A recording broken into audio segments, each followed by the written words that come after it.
Hello everyone. आज की class में हम सीखते हैं ऑर्डर ऑफ ऑपरेशन या फिर हिंदी में बोले तो संयुक्त क्रियाओं का क्रम। यानी कि जब भी किसी समीकरण को या फिर मैथ में किसी भी अभिव्यक्ति को अपन सोल्व करते हैं तो अपन जोड़ घटाव गुणा भाग की जो क्रियाएं करते हैं उन्हें किस क्रम में करेंगे वो ही आज हम सीखने वाले हैं। मान लो अगर आपको जोड़ किसी भी कोई भी क्वेश्चन दिया है, उसमें जोड़ भी है, घटाव भी है, गुणा भी है, भाग भी है, तो सबसे पहले अगर किसको सोल्व करते हैं, उसके बाद भी किसको, फिर उसके बाद भी किसी सबसे लास्ट में किसको सोल्व किया जाता है, वही आज की क्लास में हम सीखने वाले हैं। तो आज की क्लास हमारी बहुत इंटरेस्टिंग होने वाली है, तो क्लास में अच्छे से बने रहिएगा।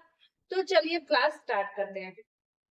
सबसे पहले तो मैं आपको ये बता देती हूँ कि जब भी अपन सक्रियों का क्रम करते हैं, यानी कि कोई भी मैथ्स में इस प्रकार से क्वेश्चन सोल्व करते हैं, आपको जोड़ घटाव गुणा भाग चारों साइन दिख रहे हैं वहां पे, तो आपको सबसे पहले किसको सोल्व करना है, डिवाइड को, डिवाइड के बाद में मल्टीप्लाई को, मल्टीप्लाई के बाद में एडिशन को, एडिशन के बाद में सब्ट्रैक्शन को। ठीक है, तो पहला क्वेश्चन हमारा क्या, 36/9 गुणा 5 प्लस 4 - 2।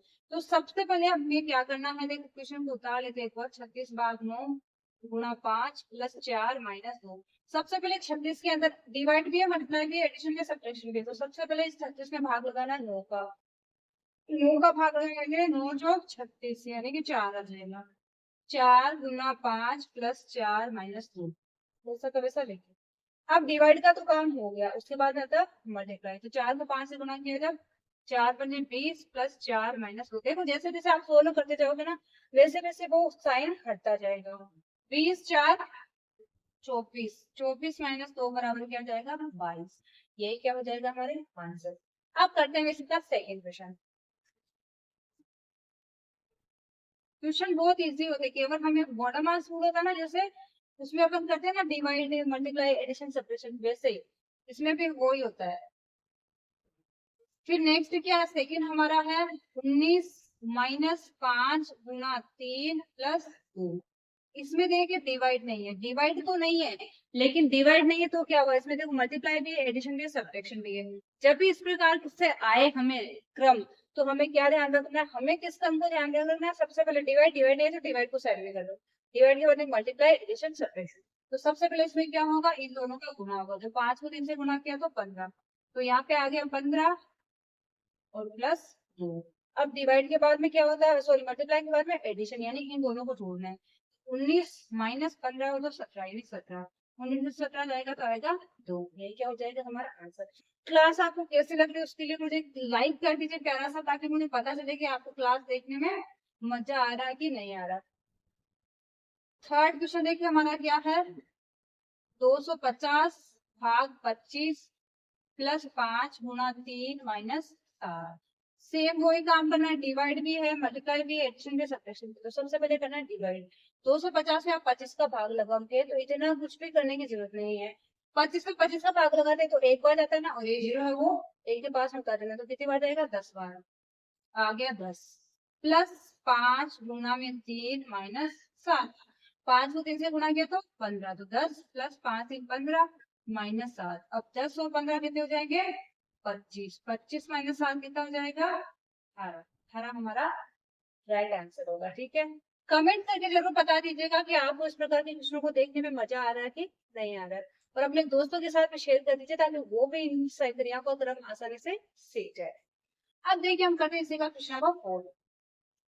देखिए हमारे सारे के सारे क्वेश्चन है ना अलग अलग टाइप के, एक भी क्वेश्चन सेम नहीं है, सब में मैंने अलग अलग तरीके दिए ताकि आपको हर प्रकार का डाउट क्लियर आपका इसी क्वेश्चन में हो जाए। देखिए डस्टर से बराबर क्लीन नहीं होता, इसलिए हमें कपड़ा लेना पड़ता है। चौथा क्वेश्चन है ना, चौथा क्वेश्चन क्या है, 3 गुना 4 का स्क्वायर प्लस 8, यानी 3 को गुणा करना है 4 से, सॉरी 3 गुना 4, 3 + 4। यहाँ पे गड़बड़ है, देखो 3 गुना 4 है, 3 + 4। ठीक, 3 + 4 गुणा में 4 का स्क्वायर प्लस 8। तो सबसे पहले तो हमें गुणा ही करना है, तो गुणा करेंगे, लेकिन गुणा से पहले अगर ब्रैकेट आ रहा है तो ब्रैकेट को सोल्व करना है। अगर ब्रैकेट आ रहा है गुणा से पहले, तो सबसे पहले किसको सोल्व करते हैं, ब्रैकेट को। ब्रैकेट के अंदर 3 और 4 क्या है, 7 हो जाएंगे। अब आ गया 7 गुणा 4 का स्क्वायर प्लस 8। अब 4 का स्क्वायर कर दो, 7 गुणा 4 का स्क्वायर होता है 16 प्लस 8, 16 साथ होता है 112 प्लस 8 कितना हो जाएगा, 100। 20। ये क्या हो जाएगा हमारा आंसर। अगर आपको कहीं पे ब्रैकेट भी देखने को मिल रहा है तो आपको डिवाइड, एडिशन, सब्ट्रैक्शन, मल्टीप्लाई जो भी आप करते हो क्रम, उससे पहले आपको पहले ब्रैकेट को खोलना है। ओके, अब देखिए हमारा आता है क्वेश्चन नंबर 6, और 6 क्वेश्चन में आपको खुद को करने के लिए दूंगी, उसका आंसर आप लोग मुझे कमेंट करके बताइएगा कि आपको कहाँ तक आने लग गया है। 5वां क्वेश्चन है 5 की घात 3 भाग 5 प्लस 5 माइनस 3 गुना में 6। इस प्रकार का क्वेश्चन है ना, इस प्रकार के क्वेश्चन बैंकिंग में बहुत ही ज्यादा पूछे जाते हैं। बैंकिंग में इस प्रकार के क्वेश्चन बहुत ज्यादा पूछे जाते हैं। सिंप्लीकेशन में इस प्रकार के 5 क्वेश्चन पूछे जाते हैं, फिक्स है 5 क्वेश्चन हर बार पूछे जाते हैं। 5 की घात 3 का मतलब क्या, 5 गुना 5 यानी 5 5 कितना होता है 25, 25 5 125। 125 में 5 का भाग लगाएंगे तो फिर से क्या आएगा 25 ही आएगा। क्यों, क्योंकि अगर आप 5 की घात 3 करोगे तो 1/5 में 5 है ना कट जाएगा, तो 2 5 बचेगा, तो 5 5 क्या हो जाएगा 25 प्लस 5 माइनस 3 गुना 6। अब हमें करना है इन दोनों का गुणा, तो 25 प्लस 5 माइनस 6 3 18। अब करना है इन दोनों का एडिशन, 25 और 5 30 माइनस 18 घटाएंगे तो आ जाएगा 12। यही क्या हो जाएगा हमारा आंसर। अब देखिए 6 वाला क्वेश्चन है ना, इसका आंसर आप लोग मुझे कमेंट करके बता दीजिएगा कि आपके आंसर क्या है, और मैं वेट करूंगी आपके आंसर का कि आप लोग क्या क्या आंसर निकाल के भेज दे। ओके।